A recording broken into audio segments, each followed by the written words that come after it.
Hey, hey, hey, hey. Does it work?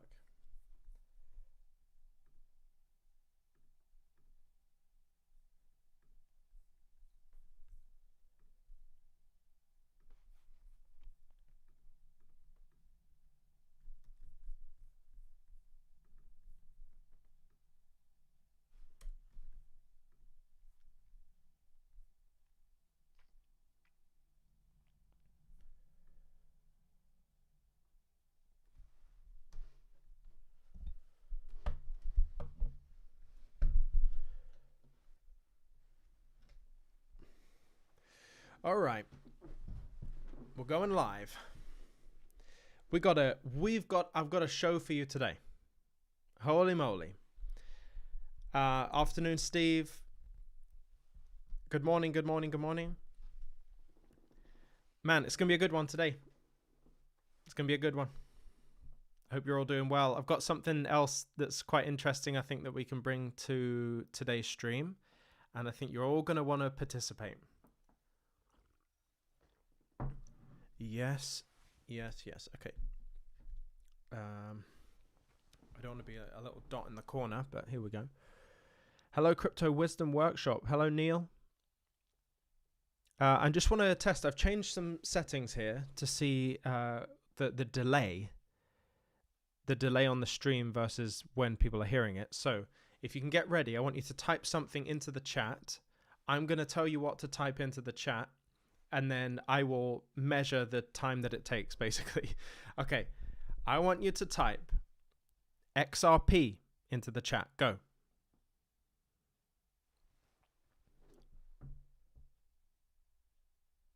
Oh, it's quick. Hey, it's very quick, hey? Hey, this is good. Okay, excellent. All right, so we're going to get into some stories today, and then we're also going to start talking about something that I'm just really... I think it's going to be so much fun. You're all going to want to participate. It's all going to be interesting. Let's just get into it, shall we? So, let's get into the first story. So, Brad Garlinghouse has come out and essentially said that their Hidden Road purchase, they purchased a company called Hidden Road. They've now changed that into Ripple Prime. And, you know, without having dived too much into it, and we've actually got another video here of that's going to be Brad Garlinghouse explaining what Prime is. I wanted to just explain what I think is happening here and the wider picture and why this is so exciting right now, actually. And I think there's no better way to do it than to actually draw what I'm thinking. So I've got a note. I've literally got a drawing pad. I might have to start this section again just to do it a bit smoother. Let's see here. How can I get this to happen without... Maybe we even go... Right, if I can't use that, I probably can if I was more prepared. I'm wondering how possible it is. I just got to rub out my daughter's drawing on here. Maybe I can explain what's going on here with this Hidden Road thing. Is that going to work? I don't think that's going to work. Hold on.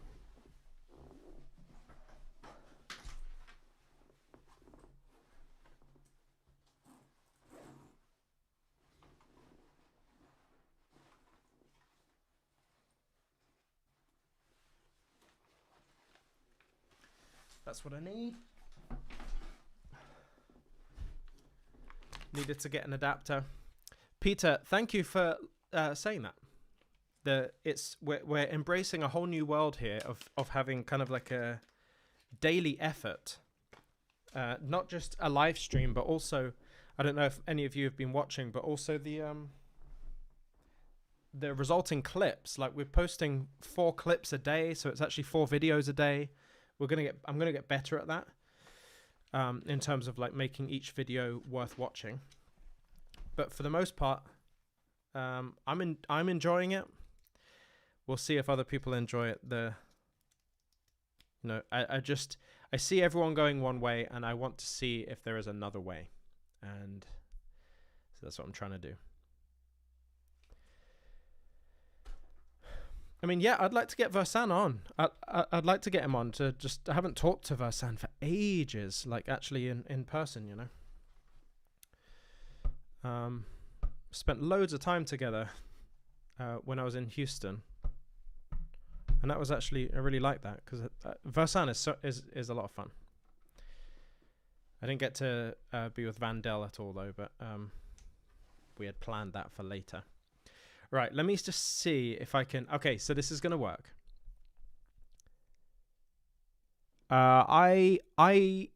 Hakeem, I do think that it will get to 10 pounds, perhaps 10 pounds. I'm not hedging on the fact that it gets to 10, but look, also all this stuff that I'm listening to and hearing about and connecting right now, I don't know. I don't know. It's quite good. Ashley, I don't even really watch football outside of the World Cup, so and Man United is the last team I would support. Does that help? Okay, so I'm going to start this whole bit again because I've kind of butchered it a little bit. Okay, so Brad Garlinghouse has come out and said that they're renaming Hidden Road to Ripple Prime. I think this has a whole load of implications for so much stuff. I want to kind of illustrate what I think is happening here. Then we're going to watch a video slightly after by the Time Traveler on X where Brad Garlinghouse actually explains what Ripple Prime is. But this, I think, is a massive move for Ripple. Okay, let me put it this way. I think Ripple is trying to become the new financial system. The things that they're actually doing here, the acquisitions they've been making, is putting them in a position not to be a massive part of this new financial system. They're actually trying to become the financial system. So I'm going to do my best to explain that here and why Ripple Prime, in my mind, has like triggered this. And I'm like, oh, wait a second. They're covering all the bases with this stuff. I also want to explain how Ripple Prime actually works for anyone who doesn't know. So let's get over to where we can draw. Here we are. Okay, so let's say, well, we've got, oh my goodness, this might be a bit harder than I thought. Okay, you got Ripple.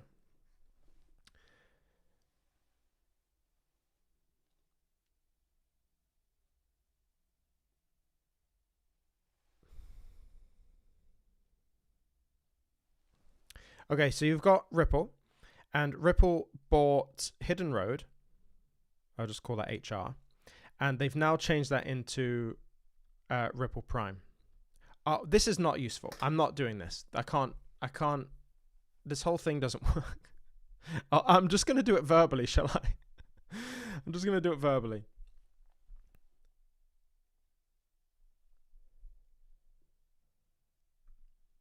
All right. Let's try this again. So, Ripple... Man, what is going on with me today? Let me take a drink. So, Brad Garlinghouse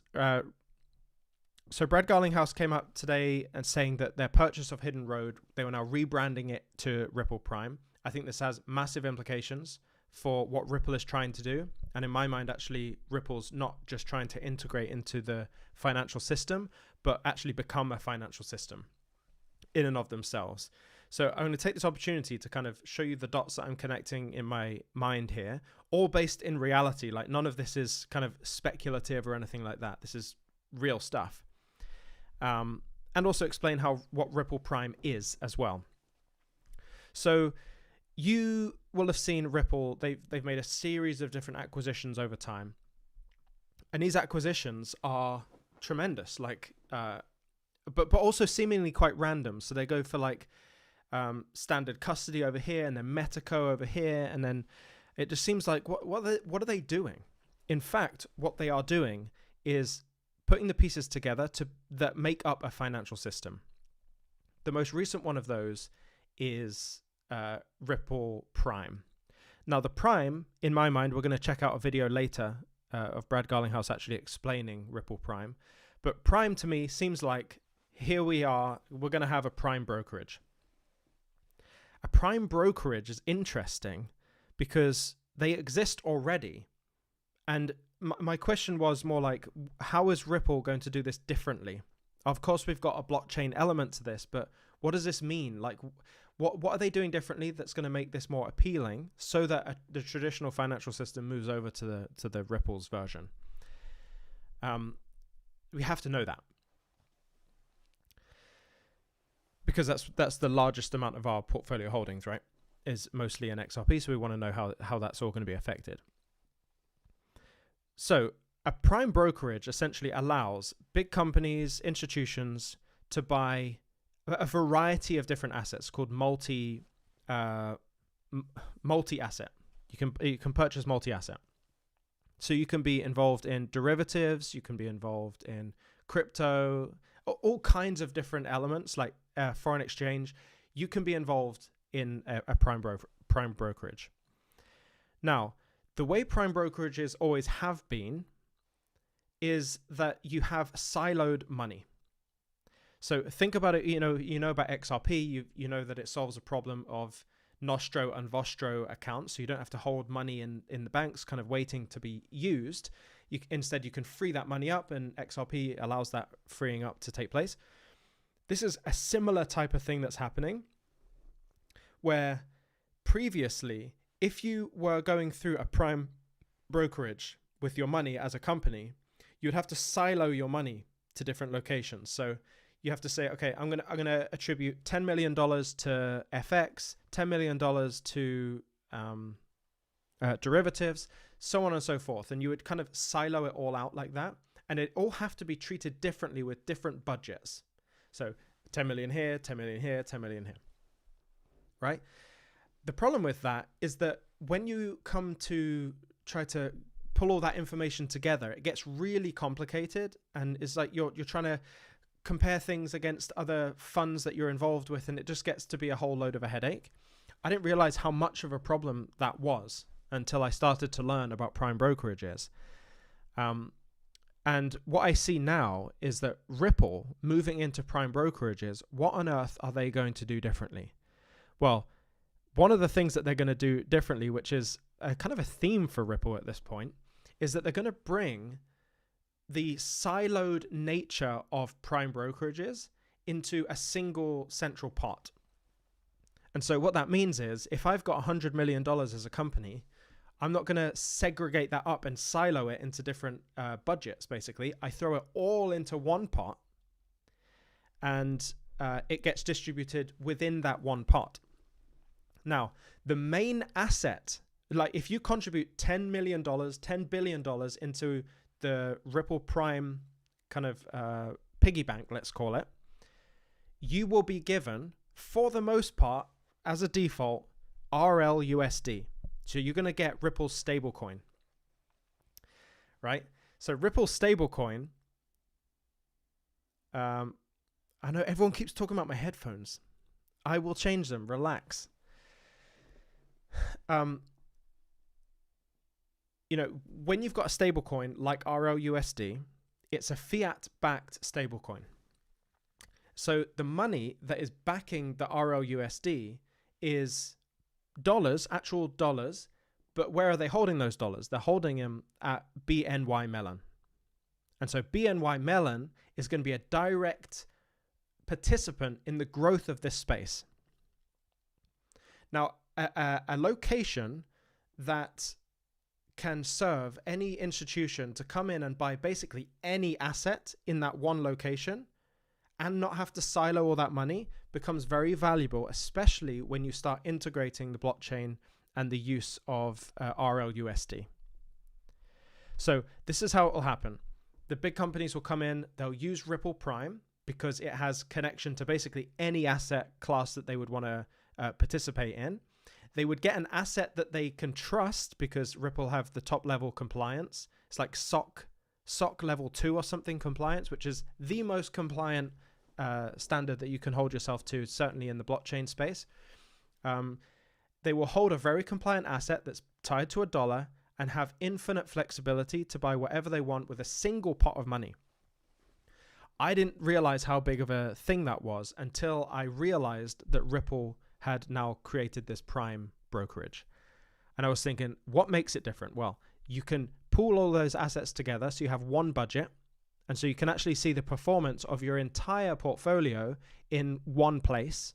Some elements might be down, some elements might be up, but overall you'll see the balance. Is the balance going up or down? And for at least first glance purposes, that's really good. So how it goes is you will give your money into the Prime brokerage. You will get RLUSD. That RLUSD is backed by money in BNY Mellon, which have been very good for this custody solution.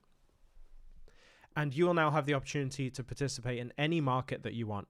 Do you want any cryptocurrencies? Do you want any equities? Do you want derivatives? Whatever you want, you can get it in that one central place. So really good. Really, really good, right? So the way I anticipate it is that for this Prime brokerage, there will be lots of opportunity, lots of visibility for XRP itself. Some of these equities that you could buy, some of the derivatives that you could buy, some of them would actually just be better served by purchasing them and using XRP to buy them. But for the most part, you're going to use RLUSD to do so. And RLUSD is going to be basically the software that does all of that, all of those transactions. But what it does is causes a all boats rise in the flood type of situation where with the whole ecosystem that they've created, they're essentially filling out all the gaps in what it takes to be a financial system and assuming that all within themselves. That's with Metaco and Ripple Prime and the XRP token. All of this allows you to do basically anything that you want in a financial world, all within the Ripple ecosystem. And I think that's what they're trying to do. So as they become a bank, I think saying that Ripple's going to become a bank is fairly limiting. Like we're putting a ceiling on Ripple there. What's interesting about this whole move is that this is far greater than just being a bank. This is actually being a financial system. And so there could come a day where you have Swift, for example, potentially even wanting to participate in Ripple's financial system. Maybe not the other way around. This is like way bigger than I thought, this whole Ripple thing. And of course, if people are using RLUSD more and there's more exposure to RLUSD, that means there's more exposure to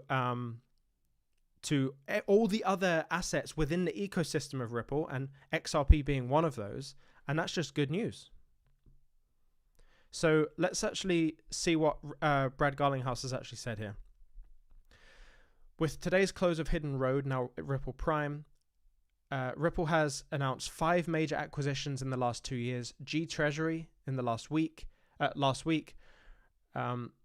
Rail in August, Standard Custody in 2024, Metaco in 2023.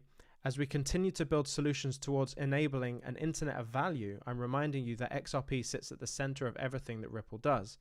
So it really seems to me that they're actively finding ways that allow Ripple to do what it's supposed to do, like best. So I think this is very good. I think this is very, very good. So let's actually hear what Brad Garlinghouse has to say about what Prime is and see if it matches up to kind of what I've kind of been explaining here. A prime broker is really a one-stop shop that allows all kinds of different asset managers, whether these are well-known hedge funds, trading desks, market makers. It gives them a one-stop shop venue to trade and clear everything from digital assets, derivatives, swaps, all kinds of different assets. And these guys are doing trillions of dollars of trades.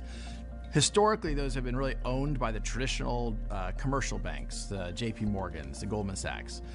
Banks now don't do, well, new players like Hidden Road, a company Ripple bought recently, is new to this space, and they're growing very quickly by serving that same market, but also including digital assets as part of the mix.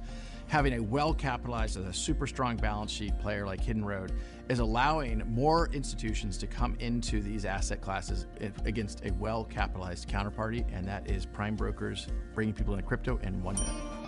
Well, Prime broker is really a one. You really rushed through that. Yeah, I think that's basically what I said, right? So having this prime brokerage is really just another element of this ecosystem that they're building. What I also want to say though is I have this whole thing. As soon as I heard about the prime brokerage, I was like, oh my goodness, I need to do something about this, because it was quite interesting. I ended up writing an absolutely monstrous report kind of thing. It's going to go out on my email. The whole idea of this report is to look at the entire ecosystem that Ripple has been building. And with that ecosystem, where should we be investing in? Right now, we're looking at 2025 being the start of something massive that's going to last about 25 years. So from now until 2050, something crazy is happening. We've got the convergence of AI and blockchain and crypto and clean energy, and then also bioengineering. There are things that are happening right now that are going to create this only up situation for the next 25 years. Of course, there will be temporary ups and temporary downs, but overall, I think this is just straight up. You see this every 80 years. So every 80 years, something revolutionary happens to the way we operate. And that 80 years since the last time is 2025. And it will typically last 25 years after that. So those 25 years start now. And the convergence of all of this makes it super, super important that we are involved in the right assets to benefit from this. And I'm not talking about buy this crypto. I'm saying the people that got rich when the gold rush happened, right? Because this is one of those. The people that got rich were the people that sold the pickaxes, that built the cities that the gold rush was participating in. Like it was those people that made the money. It wasn't necessarily the people going to chase the gold. It was people investing in the infrastructure and the architecture of allowing those people to race for the gold. And this is where we are right now as well, I think. So I put together this entire portfolio that's built up of 4 different sections of the portfolio. And it covers everything from the cryptocurrencies that you should participate in to be part of this wider move, the companies, like the equities, the sectors that you need to be involved in. It's a pretty monstrous piece. And that's all going to be on my newsletter that comes out in a couple of days, because I've just like narrated the whole thing on an email, and I've got to go through it and just make sure it doesn't sound like I spoke it, you know? So if you want to check that out, there's a link in the description for the newsletter. Just sign up for the newsletter and you'll get that email soon. It's going to be a full portfolio. I think like this is the portfolio to have to participate in as much as you can, both short term and generationally. In this 25-year stretch. So I've been really enthused about this whole idea, this 80-year cycle, then 25 years, this being the start of the 25 years. It makes complete sense. And obviously, you don't want to just hear that and then watch it happen. You want to participate in it, right? So yeah, it's super exciting to be a part of. But the newsletter is going to have all of that information in a couple of days.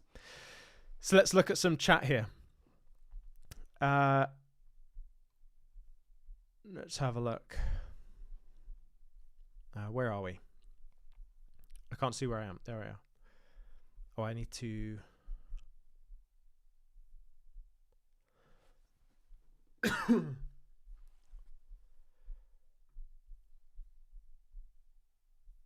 Okay. I can see some chat over here.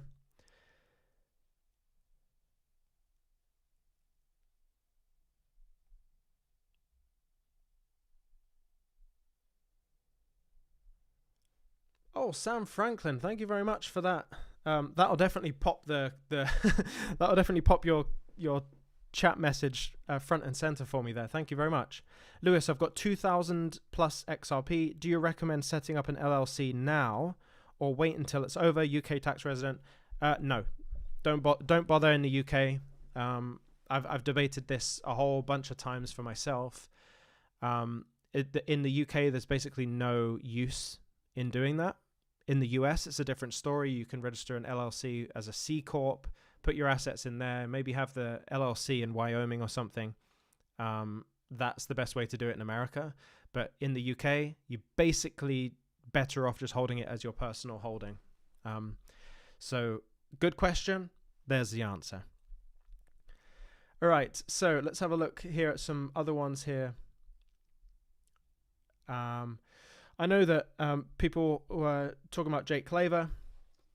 Let's maybe I can give my piece on that in a second. Let's just I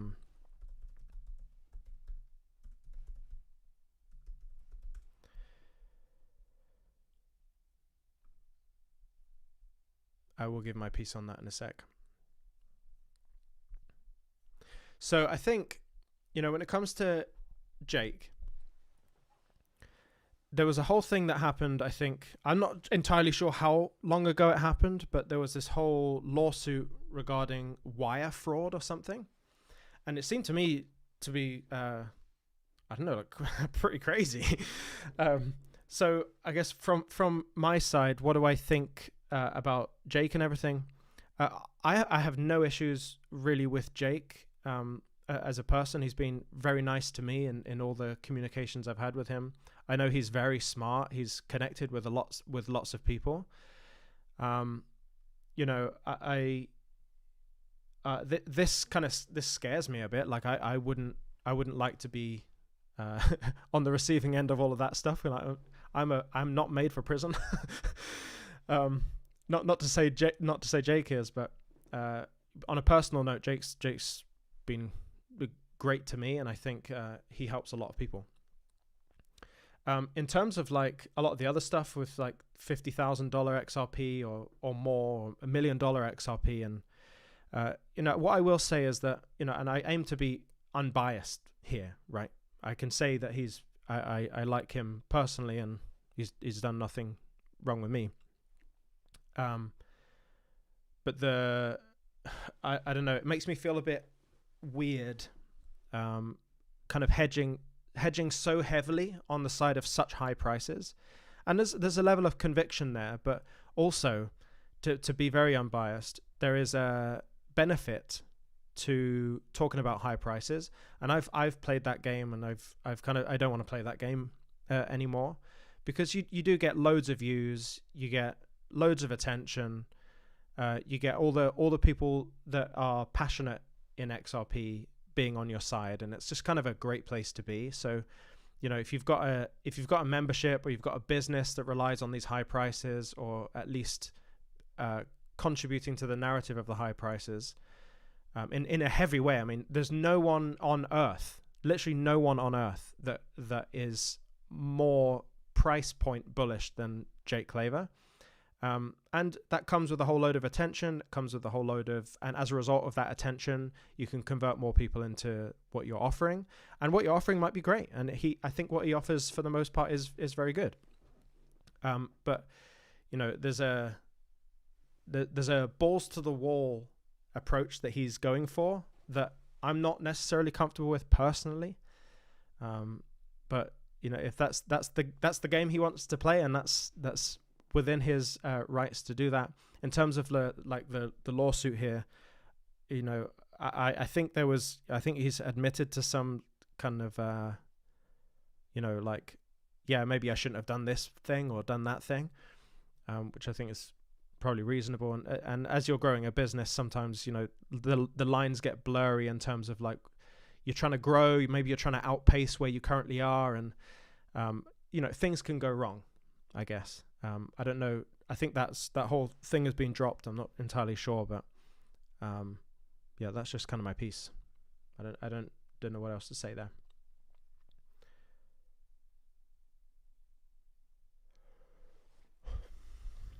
Okay, let's have a look at the chat here.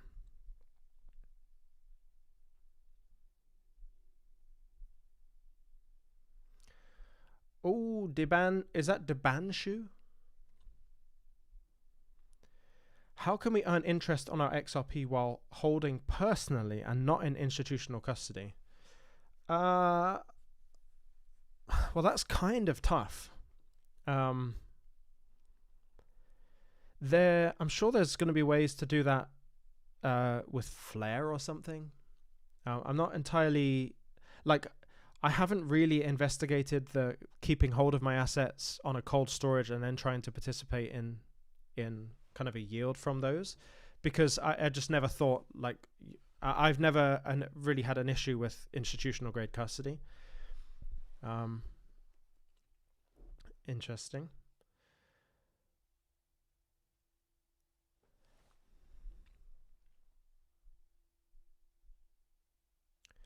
Joe says, BS, take profits, only sell a little bit each time, never sell everything. If you see life-changing wealth, at least take half, buy back during the bear market.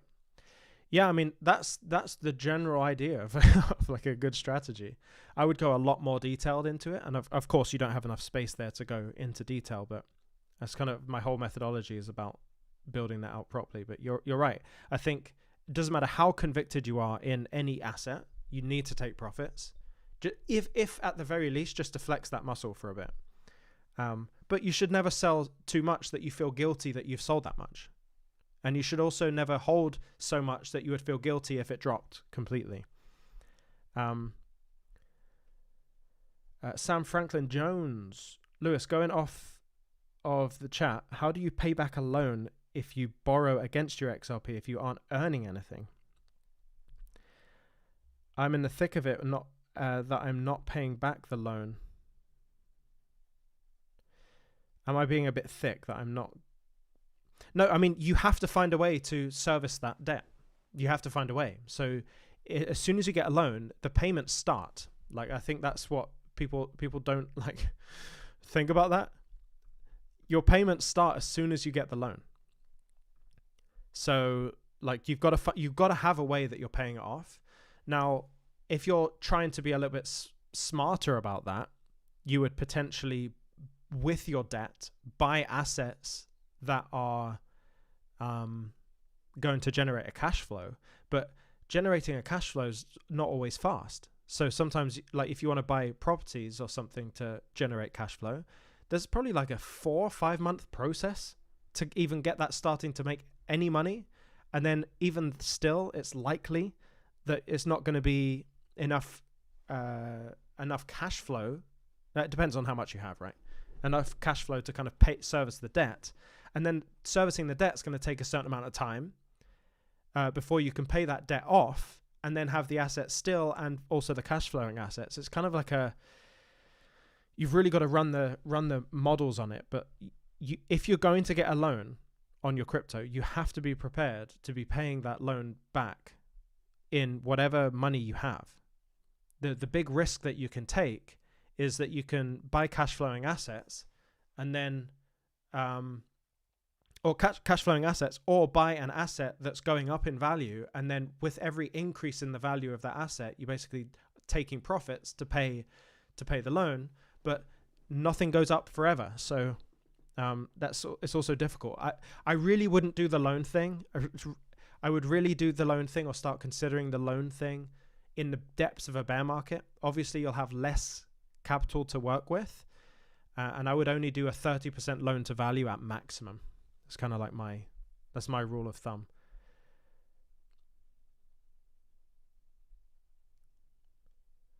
PVA, if you put your XRP in institutional grade custody with Jake, you retain complete control of it. Yep, that's the same for all institutional custody.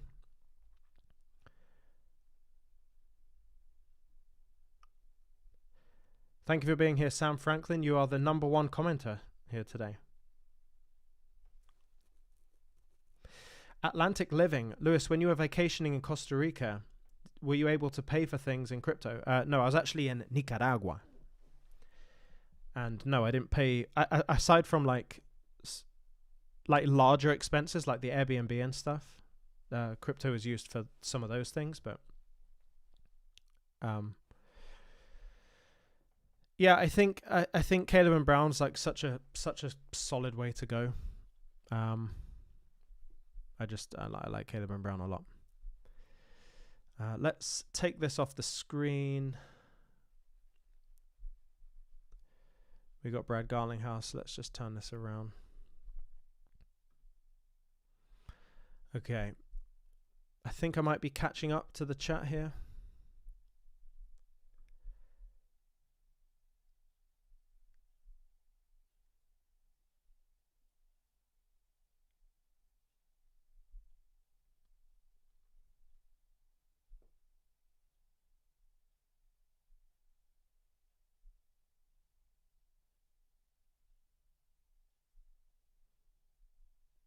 Yeah, and that's the other thing. You can also, when you're getting a loan, you can also divide that loan up.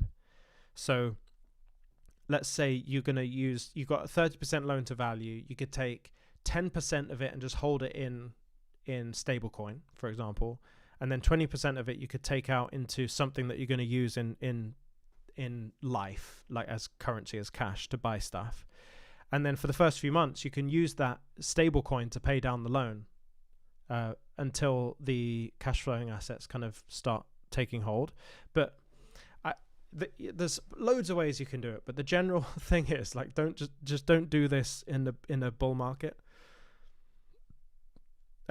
Because when you're in a bull market, you're closer to the downturn. You wanna be doing it at the bottom because you don't want to get margin called and stuff like that. It's just terrible. All right, let's carry on with this. So. What we have here is just in. There's not a single thing that banks do that can't be done better, cheaper, more efficiently, and faster on the blockchain. This Xife crypto guy is saying, no doubt he's hinting at XRP. I think that's a stretch when people do that, because he never says it directly, of course. Let's listen to what he actually has to say, and then we can make our own assessment here. Lawfare. And that's what opened my eyes. I mean, I'm a hard asset guy. My entire life has been building real, hotels, golf courses, real estate buildings, right? Commercial buildings, etc. That's what I've done. If there's anybody's eyes who shouldn't have been open to the world of cryptocurrency, it was mine. Other than I realized the power that these banks had, and I realized how they were exerting that power, and they were canceling businesses all over our country. It was political. It was forced. They were targeting people that they didn't like. It wasn't fair. And then you realize that there's not a single thing that those banks do that can't be done better, cheaper, more efficiently, faster on blockchain. I mean, why is it that the modern financial system runs 9 to 5 Monday through Friday? Why is it, Maria, that if you want to go get a loan and you've been banking with a certain bank for 30 years, it would probably take you 100 days to go do it, and you'd be filling out antiquated paper forms? It doesn't make sense, right? And again, that's why I fell in love with crypto. And I truly believe that Bitcoin is one of the greatest stores of value, immediately liquid, an unbelievable hedge against real estate, and something we're really excited about. Yeah, he's right. I mean, block. It's inevitable. It's literally just it's inevitable. It's why I made reference to this in my newsletter that it hasn't come out yet, but you can register for it below. It was like, it's an inevitable portfolio. It's like, this is the ecosystem that's going to take this financial system to the next level. And you want to participate in the architecture and the piping and the rails of that system. You don't want to say, oh, buy this meme coin or buy this coin because it could do this. No, we're going deeper than that. We're going to benefit from this more, which is why you need to be in the equities, the actual companies that are going to grow in this space. Yes, some cryptocurrencies are going to be part of that, but they have to be part of the ecosystem that we're talking about. So you've got like XRP and Quant, for example. These are two assets that you need to be a part of, like Algorand and Solana and Ethereum. Like, these assets are going to participate in this next phase, and those are just the crypto ones. What about the companies and the sectors that are going to be completely inevitably involved in this space? And that's what that whole email is going to be about. I think it's really good. So register for it. So I think there's another clip here actually. political lawfare. And that's what Okay, buddy. There's another clip here, I think, of him talking. Let's see what he has to say. I want an industry that supports the entire industry in the crypto industry. And I think, for a very long time, and it's gotten so much better over the last 18 months, but for a long time, the industry was factionated where, if you were a Bitcoin guy, you were only a Bitcoin guy. If you're an ETH person, you were only an ETH person. If you believed in stablecoins, you only believed in stablecoins. If you wanted meme coins, you only believed in meme coins, and everything else was junk. And I think for the first time, you've got real maturity in this industry where you have people who are, putting on a nice shirt, speaking articulately at conferences and supporting the entire ecosystem. You might have your own preferences, you might have your own visions, you might have your own beliefs in who's going to win the race. But there's no question that we're all in this race together. And the better everybody does, the better it is for ultimately the industry. I want an industry that supports the entire industry in the crypto industry. And I think, for a very long time, and it's gotten so much better. Yeah, again, like this, this is all correct. I think we're moving from a stage of where everything was like, certainly in the space that I've operated in, everything was like, it's XRP, everything is XRP, boom, boom, boom, boom. But it's in reality, it's not the case. Lots of different assets, lots of different ecosystems are all going to come together to work in the way that they do best. And so, you see comments like banks don't want to use ETH. No, not for payments, but they want to use ETH for a variety of other reasons. And I'm not necessarily saying ETH, the token, I'm saying the Ethereum network. All of these different blockchains are going to do something that they do best in this whole system, and they're all going to work together. It's almost like there's an inevitability suite of assets, and I don't know, aside from like gambling, why you would invest outside of those inevitable assets.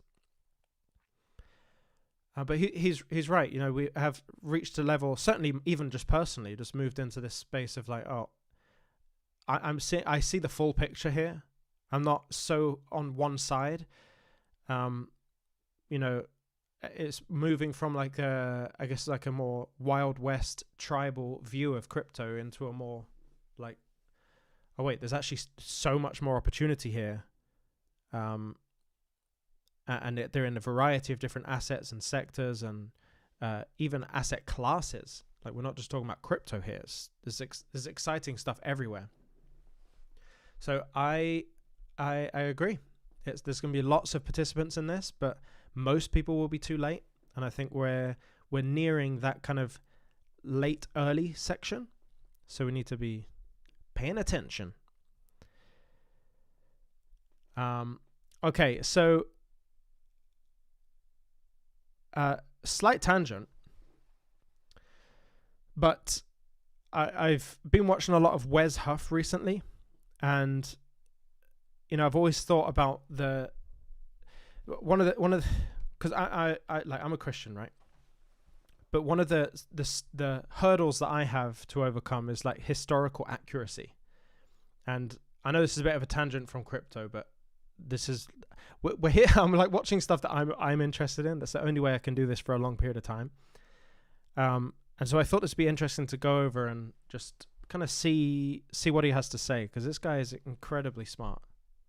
When we find the gospel biographies of Jesus being written, it's really at the height of ancient biographical writing as a genre. This is when we get ancient individuals like Plutarch, Suetonius, Tacitus, and so on, writing biographies of important figures within their day. We have Plato and Aristotle right there. They're about to shoot some hoops. But if we back up in our timeline a little bit, the earliest life story accounts that we see being written in detail are what we call proto-biographies. These start to pop up at about half a millennium behind the Gospels of Jesus Christ.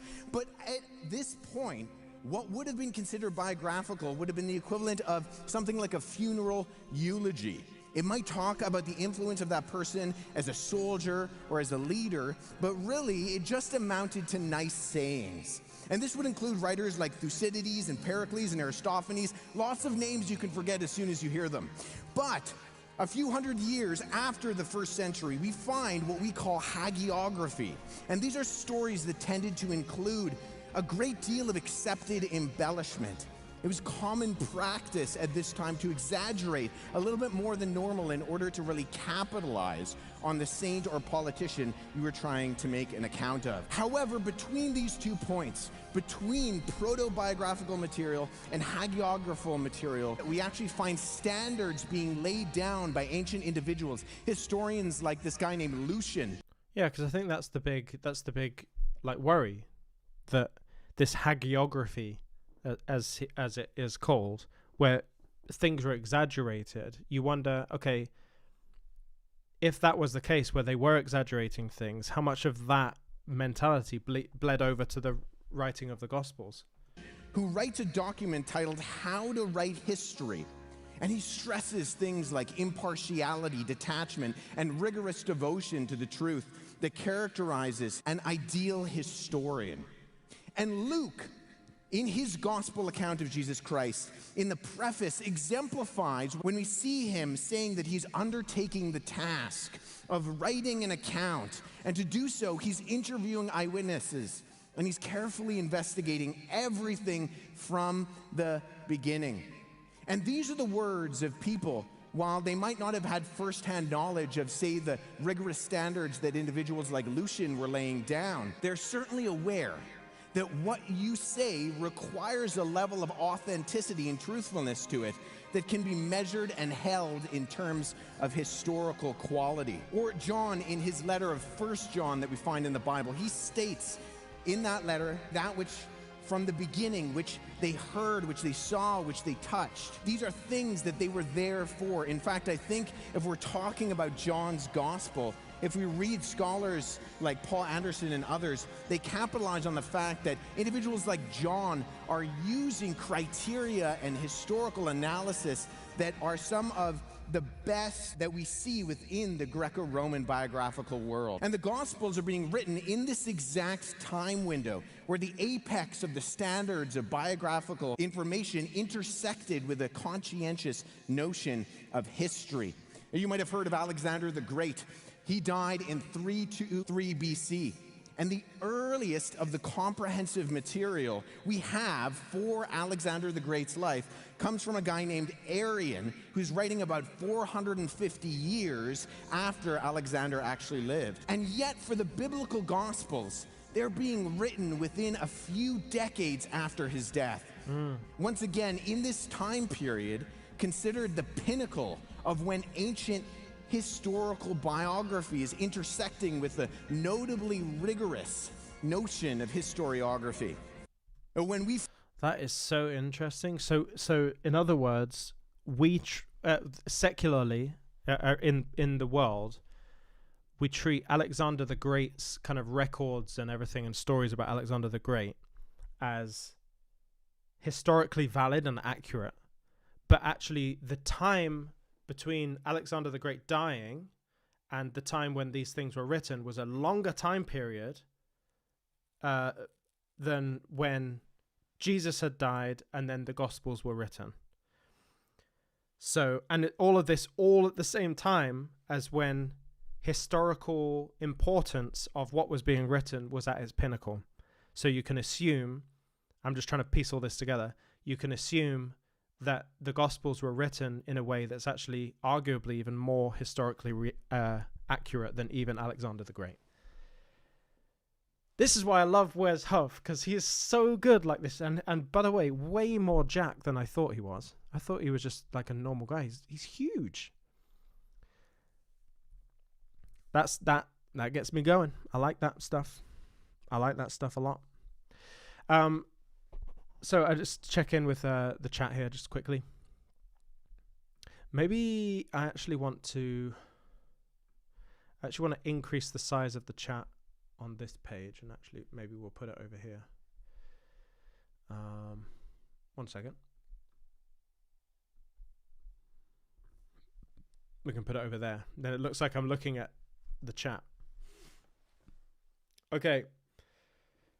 How do we differentiate between authentic and reliable claims and predictions in this crypto world versus FUD? What criteria do you use? Wonderful question. So my criteria for determining what's actually a good asset and what's not a good asset, although slightly adapted and improved as of today, as of this big report that I'm writing, which you can register for in the description. My thesis has always been, does the crypto that you're looking at or researching solve a problem? Okay, that's element number one. If it doesn't solve a problem, no value is created, because it goes like this. Pain is alleviated when problems are solved. When problems are solved, value is provided. Value is provided, and that value turns into money as a way that we can all communicate value. We all know how much money is worth, and so we can communicate in that way. So if you run through that little questionnaire when you're looking at a crypto, does it solve a problem? No. Well, I'm not investing. If it does solve a problem, well, then we move on to the next question. The next question is what I've called the blockchain necessity test, because some cryptos, they solve a problem, but they're using crypto and blockchain as a gimmick. Like, oh, it's just trendy. It's just cool to be in the blockchain and on crypto. We can have our own token. But the thing is, if that token or that blockchain doesn't actually need blockchain to solve the problem, again, that's not one I'm interested in. The blockchain has to play a fundamental role in the problem being solved. So, for example, if you're talking about like, there's this crypto that handles payments for your car, like to park your car. It's like, okay, why is blockchain needed for that problem to be solved? That problem can be solved without the blockchain. Like, it's not, you don't need the blockchain for that. The blockchain is not a necessary element in that problem being solved. So I think you've got tens of thousands of cryptos.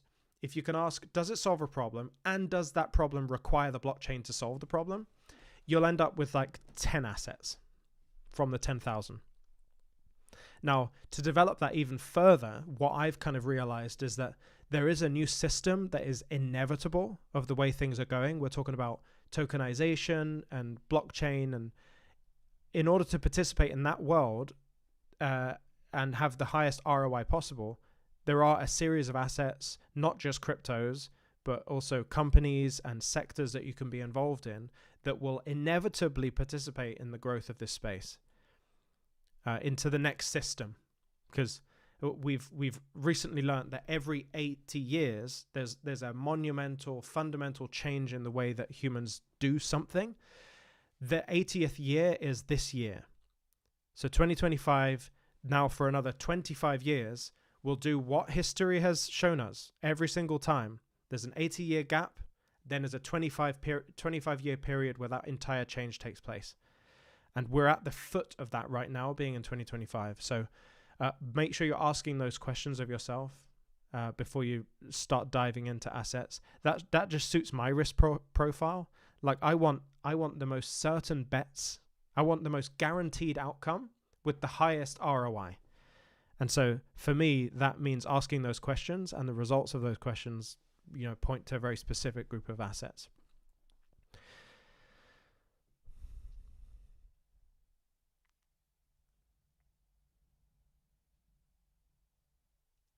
Jonathan, that seems about right to me. Okay, should we move into the part of this that I'm really excited about? Shall we do it? All right, so I think actually, that's perfect. My headphones have just died. So now this is perfect. We're ready to go on the next stage of this. Atlantic Living. Lewis, have you had a discussion with Nathan Derriman? Do you share his opinion that XRP is going to be in the hands of mostly ethical and genuine Christians that will restore much good and humanity with it? I know when I spoke to him the other day, he was very passionate about that whole thing. He was loving it, loving getting into it. I'm not entirely sure. I haven't dived as much as he has into it. I like to think that the right people win in the end anyway. So if that means doing what he says, then fine.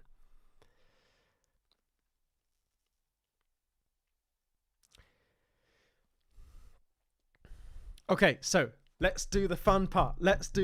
Okay, so we're all in XRP, right? We're all in crypto for the most part. If you're not, tell me. So I've got this new segment that I want to do. We're going to do it once a week, but we're going to do it every day. Let me explain. We're going to start it once a week. So on a Monday, we're going to do this every Monday. Then we're going to every day revisit it to develop it over the course of the week. And then we'll start again on the Monday. So here's what we're going to do.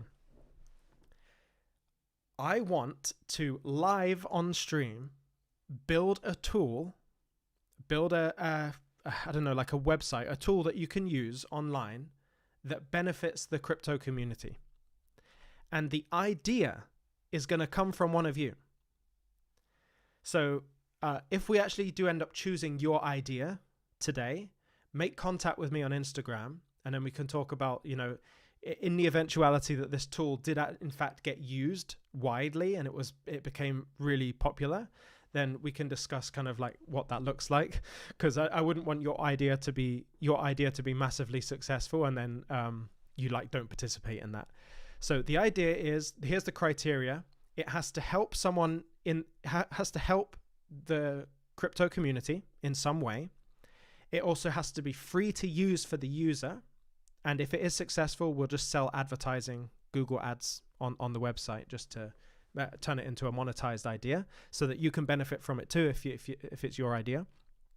But the idea is that we're going to revisit that tool every day throughout the course of the week, build it up and make it better and make it better. We're going to test it among everyone in here, share it out into the audience, like the community at scale, to see what other people think, and then see if the market will tell us if we've got something good. So rack your brain around some ideas that you would like to see built, and if we can pick your idea, then we'll get to building. So just some ideas of like what you can build. I've built, for example, a tracker, and this is actually being built, and I'm testing it now so I can see how it actually performs, because I don't want people to put the money in yet.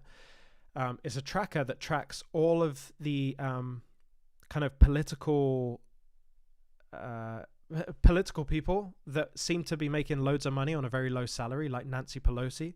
When she invests in something, like what if we could have that tracked and then have that inform decisions that we make? Or what if a company like OpenAI invests heavily into this really random small business, or Palantir or something? If we could know that as soon as it happens, then that would be a useful tool, and we could do that. So Debanshu's idea is to see the number of actually available tokens on public exchanges for any crypto. Okay. Well, that's one option. Let's get a few more options in here. Just tools that even you think would help you. Like, this is always a pain for me, or this doesn't exist and I wish it did exist. What are those kind of things that you're thinking of? Let's see.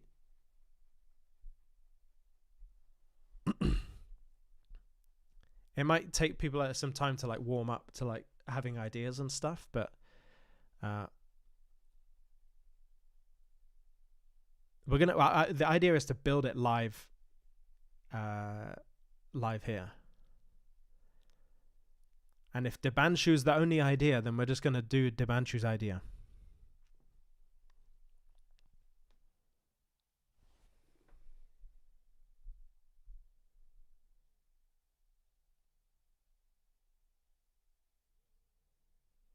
Ooh, Soren Grain, and a tool that will analyze the chances of margin calls or black swan events. So it's like a prediction calculator. Interesting. So Debanshu's followed up with, like people say XRP has 50 billion in circulation, but I want to know how much is actually available so I can calculate the real potential for price appreciation. I agree. That doesn't really exist, and there is a reason it doesn't exist, because it's actually you can't know that information, which might be the stumbling block for that tool. Jonathan has said, a tool I'd like is confirmation of classic bullish and bearish signals notified to the user in real time. related to different crypto coins. The user could pick the coins of interest to them. Okay, so like a signals thing. Clever Enigma said split chain, a cross-border group expense splitting. So the problem is when friends travel internationally or work on global projects together, splitting in expenses is a nightmare. Okay. And so you're suggesting you use XRP in the background there? I've never actually started to develop on the blockchain, which could be an interesting thing. That would require that. Olmeg, dark pools and OTC movements of XRP that provide data real time. Dark pools and OTC movements of XRP. So almost like whale alerts, but for dark pools and OTC. Okay, our VGM, updated legislations regarding crypto for each country.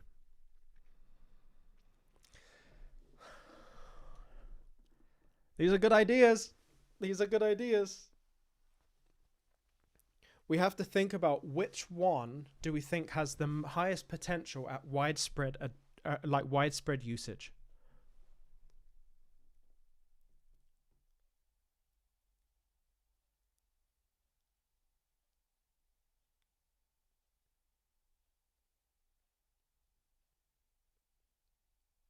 Okay, do you think we're done with all our ideas here? I'm gonna, because I build tools like all the time, so I kind of know what's currently possible and what's not possible. So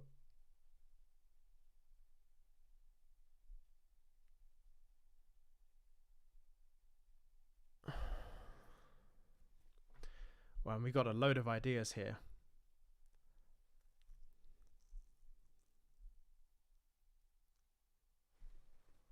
Okay. I'm assuming that people are basically done putting their ideas.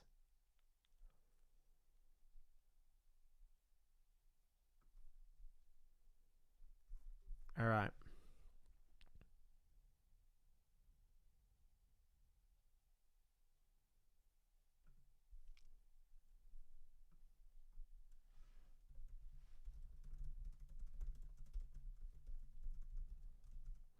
We'll actually leave it.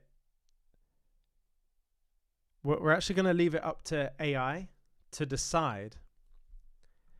AI is going to decide which of these ideas is the best, or at least the most feasible for us to do.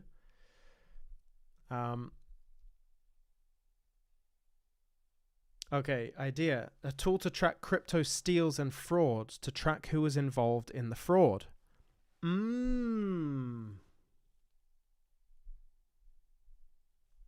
How does that not exist? So the suggestion there is that you have something, a fraud that happens, you link up the wallet address to it, and it can track the blockchain activity from that address to find out where that money has gone. I see.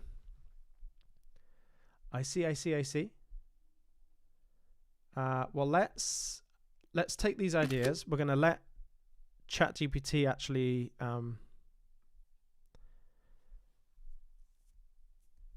decide. Okay. Which one of these tools has the highest likelihood of being able to function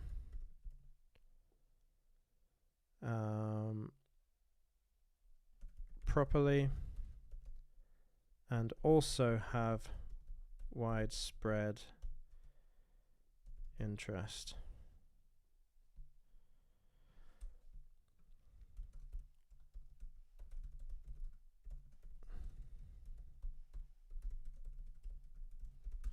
All right, let's start building. I love building tools and stuff. So I've put the chat in there with the different ideas. It's going to determine which one likely has the best chances, and that's whose idea we're going to go with in the end. Okay, perfect. I can see the chat ideas clearly. Full breakdown. Available tokens on exchanges. Number of actually available tokens on public exchanges for any crypto. Feasibility is 4 out of 5, quite doable. We can scrape or pull via APIs. The APIs get quite expensive, by the way, so that's maybe the stumbling block there. Appeal, strong amongst serious invaders, serious traders, and XRP holders who suspect suppressed supply. Verdict, it's technically achievable, highly discussable, and great data visualization potential. Okay, so who suggested that one again? Anyway, that seems to be interesting. Margin call or Black Swan analyzer. Feasibility is very complex, requires historical leverage data, liquidation feeds, and real-time price correlations. Massive appeal. Verdict, high hype, low feasibility. Okay. Number 3. Feasibility is 4. Appeal is 3. Technically doable. I've kind of used these, tried to use these before for trading, and they kind of exist already. So that's not going to be at the top of my list. Split chain cross-border expense tracker. Feasibility, that's super easy. The appeal is not crypto specific enough, more of a general fintech idea. We could make that crypto. So we could, we could do that. Number 5, dark pool and OTC XRP tracker. Feasibility, 2 out of 5. Very hard to get true OTC data. That's unlikely to be possible then. Wallet activity by country. Which wallets for crypto are having most activity and across which countries? 3 out of 5.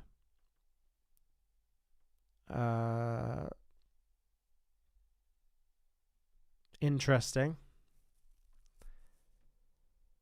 Tool to track crypto scams. Medium effort and high curiosity payoff. That's what I was thinking of. Like, if you actually did the fraud thing, it's kind of difficult to turn that into anything like actionable apart from saying like, here's the link to the crypto scam fraud website. I don't know. It seems to me right now that the true circulating supply dashboard is going to be the best one, but the API integration is kind of difficult. Let's try and make number 4. We'll just say this. What if number 4 was actually using XRP in the background, for example, to do that, to actually make the cross-border payments?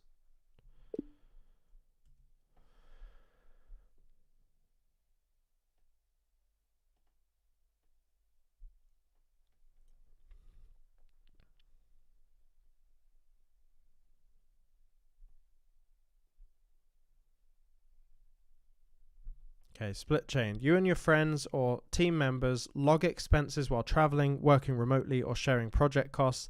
At the end, the system aggregates who owes who, converts amounts into local currencies automatically, and executes settlement with XRP transactions in seconds. So instead of waiting days for an international bank transfer or juggling PayPal or Wise, the backend performs or several XRP-powered cross-border micropayments. So the XRP payments layer would be 3 out of 5. You can integrate XRP Ledger testnet using that. Payments can be simulated or live. Interesting. It seems to have big... My only question about this would be, like, who's actually going to use this? I don't know how... I don't know. Does anyone know what I'm saying? Like, I don't know how that becomes like mass appeal, unless you make it something that is. This would require me to do something I've never done before, which is actually code on blockchain and actually integrate XRP into something.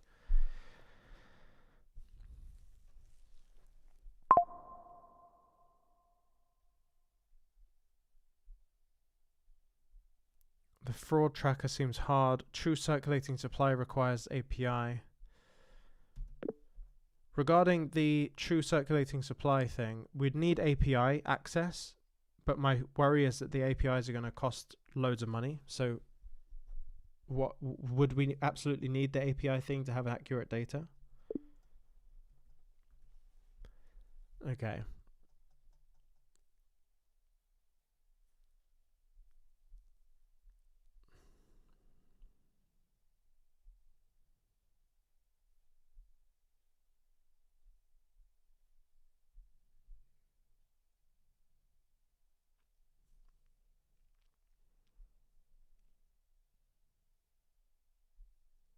If you accept 90% accuracy instead of 100% precision.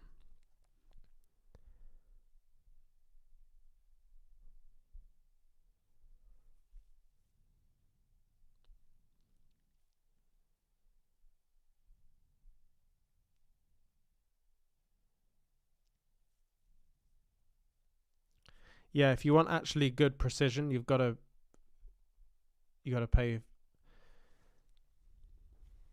It's difficult.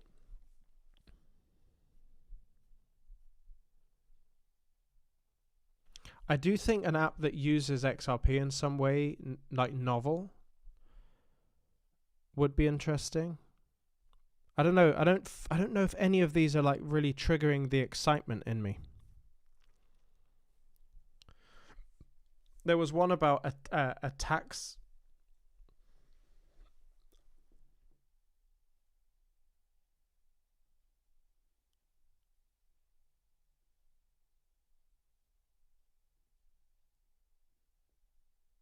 There was a tax one where it was like you choose your country and then the tax. I already actually made that tool though.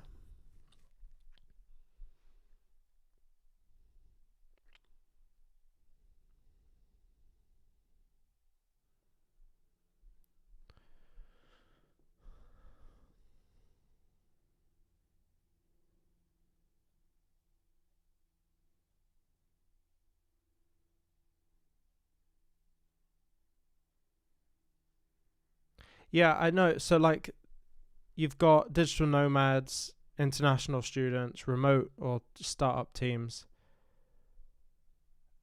It's just not. It's not. My vision for this was to have something that was kind of viral potential, like everyone wants to use it type of thing. Whereas this is really niche. Debanshu, the other idea about seeing if it's better to hold personally or in institutional grade custody, that's something that's based on you rather than like the amounts you hold or where you are. That's a like a personal decision.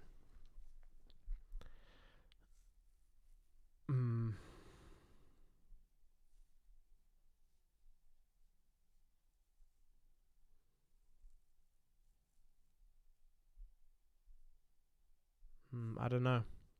I want more ideas.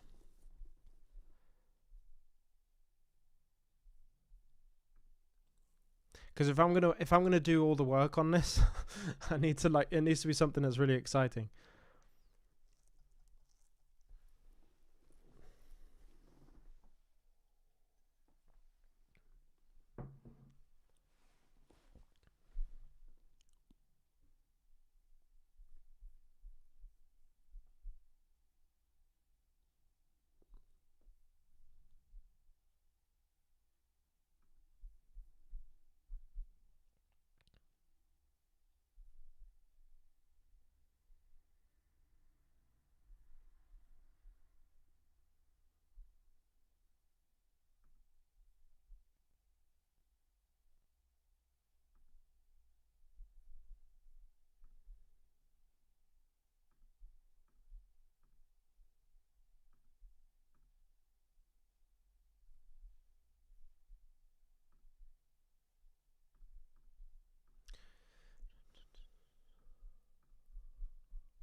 Okay, proof pay. Freelancer payment protection.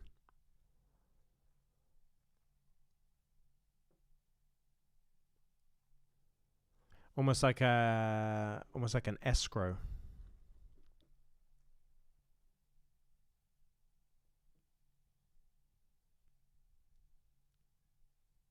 The other option is that you can actually, for example, you can take a currently existing thing and just make it specific to XRP or specific to crypto or something like that.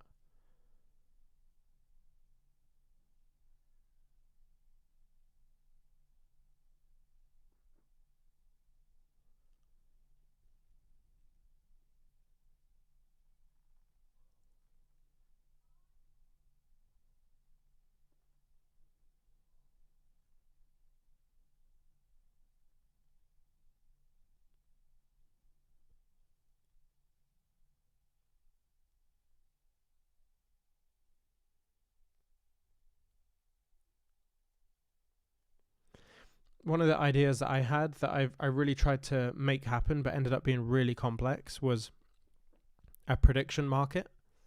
So basically the prediction market would be for, you have every asset on there and people would predict what the price would be for that asset. And then the person who got closest on the prediction would win prizes.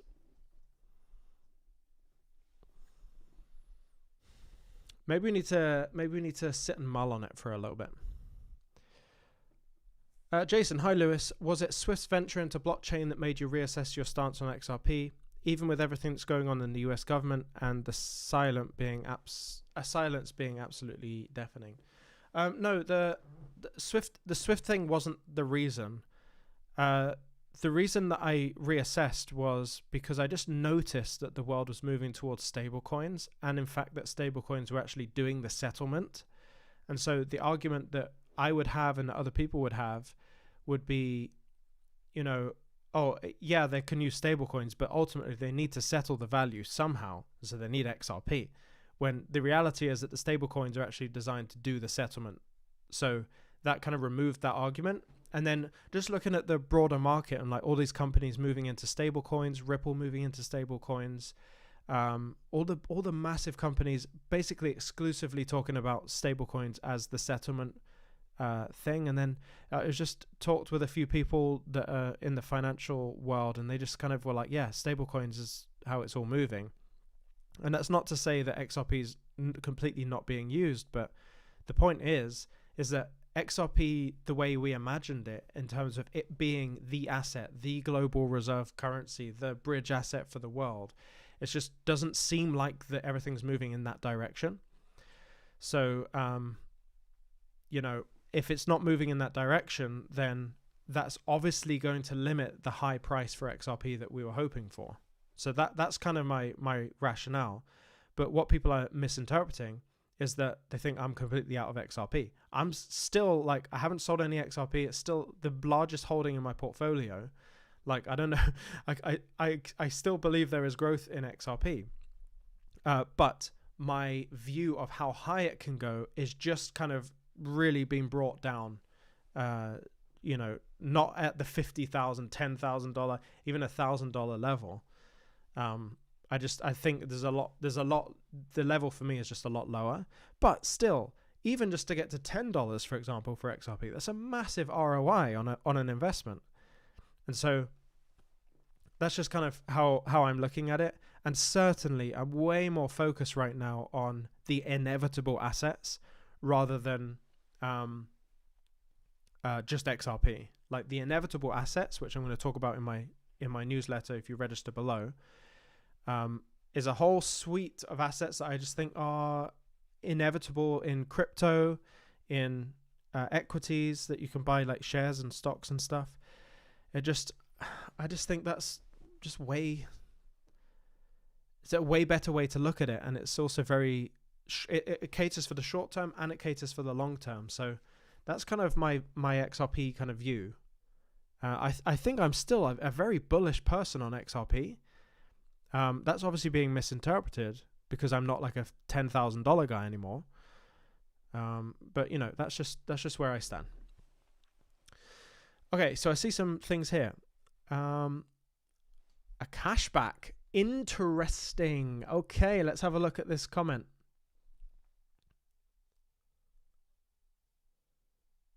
Okay, Gasback. Oh, I love it. I love it. Gasback. Crypto cashback card. The problem is that people already use credit cards for cashback, but the points expire or get devalued, and redemption is a hassle with gift cards and travel portals and stuff. Interesting. Or spend your crypto anytime. So why would this explode? Everyone spends money. No behavior change, just swap your current card. So ideally what I'm looking for here is a tool that you can use online. That's a good business idea though.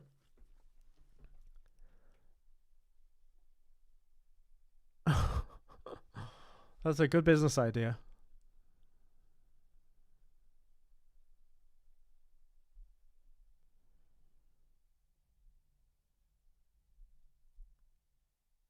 Would it be possible to create one where you can see, add, or trade, spot, buy, or sell assets on all your crypto exchanges in one place? Well, you can do that on like TradingView. So that wouldn't be novel, or as novel as I'm looking for.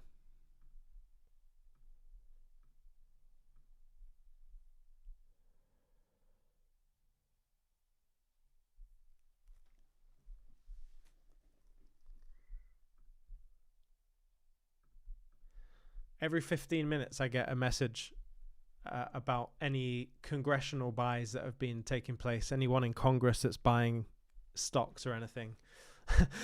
I've got this whole like system in the background, but it sends every 15 minutes. It's kind of really annoying, but I'm testing it out to see if it works.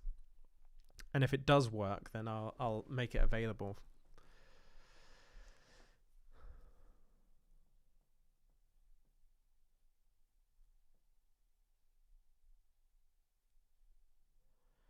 Yeah, look, Clever Enigma. It's a good business idea, but I want to make a tool that you can use online rather than anything physical. It's a good business idea, but it's gonna be tough for me to do just like in a week. That's like a dedicate my life to it type project.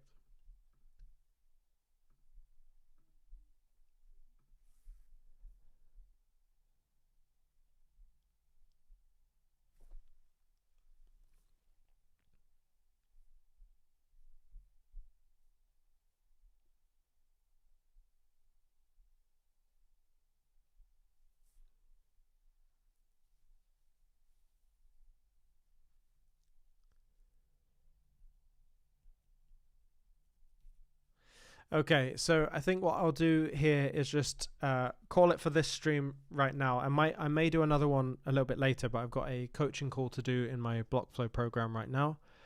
I do that every week on a Monday at right now. So I'm going to go and do that. If I can get back, maybe we'll talk about some other stuff and see if we can actually figure out what kind of tool we're going to make here this week.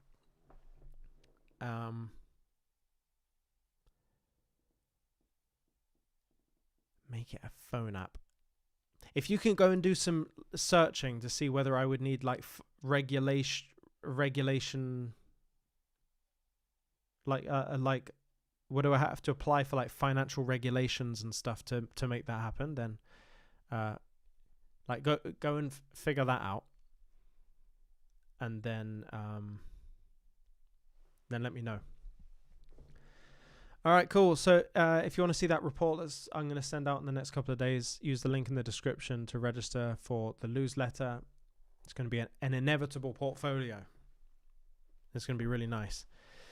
But with that said, I will speak to you all later or tomorrow or something. Thanks for being here live. Stay emotionless. I'll see you in the next one.